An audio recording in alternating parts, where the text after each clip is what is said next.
మిత్రులు అనే కన్నా అందరూ నాకన్నా పెద్దవాళ్ళే. దాదాపుగా రామకృష్ణారెడ్డి సార్కు నాకు 12-13 ఏళ్ళు తేడా ఉండొచ్చు, అంతే కదా. 84లో అందరం అపాయింట్ అయినాం, కానీ అందట్లో జస్ట్ నేను అప్పుడు 23+. అట్లా చూసుకుంటే మీకు నాకు 8 నుంచి 10 సంవత్సరాలు తేడా ఫస్ట్ బ్యాచ్ వాళ్ళకి. అదే సో అక్కడ ఏంటి అంటే మీతో ఫ్రెండ్లీగా ఉండొచ్చు, ఫ్రెండ్లీగా ఉంటే దాన్ని మీరు డిసడ్వాంటేజ్గా తీసుకోవచ్చు. కాబట్టి అక్కడ 2 రకాలుగా యాక్ట్ చేయాల్సి వచ్చింది. సో ఇంత కలిసినప్పుడు సార్ చెవు పిండేవాళ్ళు, వాచ్ తీసుకొట్టేవాళ్ళు. సో అవన్నీ కూడా మీ యొక్క అభివృద్ధికి పాటుపడడంలో అవన్నీ ప్రయోగించాల్సి వచ్చింది. అప్పుడు అపాయింట్ అయిన వాళ్ళందరం కూడా ఏమిటి అంటే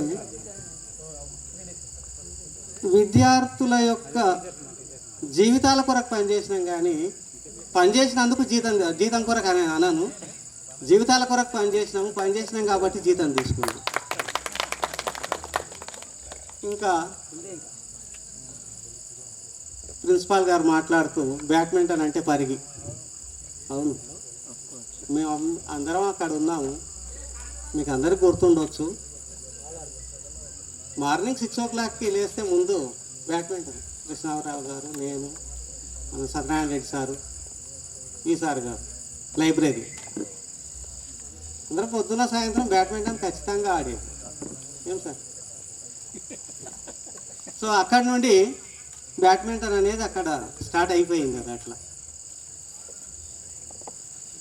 ఇంకా ఒకటి ఏమిటి అంటే ఇక్కడ గమనించినటువంటి దాంట్లో ఈ social welfare residential schools start చేయడం అనేది అది నిజంగా ఒక వరం. దాంట్లో ఫస్ట్ బ్యాచ్లో మేము స్టార్టింగ్లో డిస్ట్రిక్ట్ సొసైటీస్ మేమంతా కూడా డిస్ట్రిక్ట్ సొసైటీల ద్వారా అపాయింట్ అయ్యి వచ్చినటువంటి వాళ్ళకి. జిల్లాకు 2 స్కూల్స్. కాకపోతే మన అదృష్టం ఏమిటి అంటే రంగారెడ్డి జిల్లాది పరిగి బాయ్స్ గర్ల్స్ 2 కూడా అప్పుడు అద్దె బిల్డింగ్ చైతన్యపూర్లో ఈజీగా అవైలబుల్ ఉన్నాయి కాబట్టి 2 అక్కడే పెట్టారు. తర్వాత అప్పుడు ఉన్నటువంటి డీడీ సోషల్ వెల్ఫేర్ సార్ కూడా చాలా ఇంట్రెస్ట్ తీసుకున్నారు. ముందు టీచర్స్ని అపాయింట్ చేసిన తర్వాత మిమ్మల్ని రప్పించారు.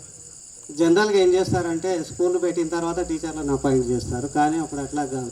15 రోజులు మేమంతా ఫ్రీగా కూర్చున్నాం. 15 రోజులు ఫ్రీగా కూర్చున్నాం. ఫ్రీగా అంటే ఫ్రీగా కాదు, ఏం చేయాలి అనేటటువంటిది.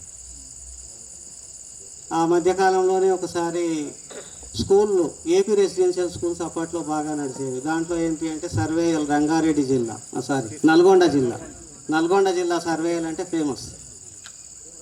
సో అప్పుడు సార్ జీప్ తీసుకొని వచ్చి మరి మమ్మల్ని అందరినీ సర్వేయల్ తీసుకెళ్ళి ఒక రోజంతా అక్కడ ఎట్లా నడుస్తుంది స్కూల్, హాస్టల్ ఎట్లా ఉంది, లైబ్రరీస్ ఎట్లా ఉన్నాయి, అన్నీ ఒకసారి అన్నీ చూసుకున్న తర్వాత ఆ ఫెసిలిటీస్ అన్నీ ఇక్కడ చేయాలి.